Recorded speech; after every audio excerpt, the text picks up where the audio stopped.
How to unmute someone on Snapchat? Open Snapchat and sign into your Snapchat account.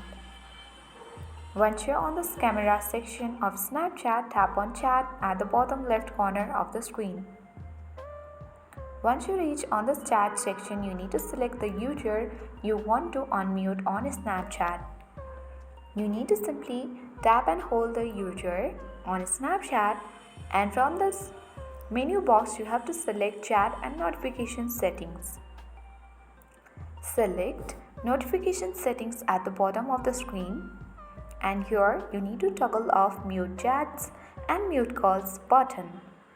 This will unmute someone on Snapchat. After that, tap on Done button at the bottom of the screen.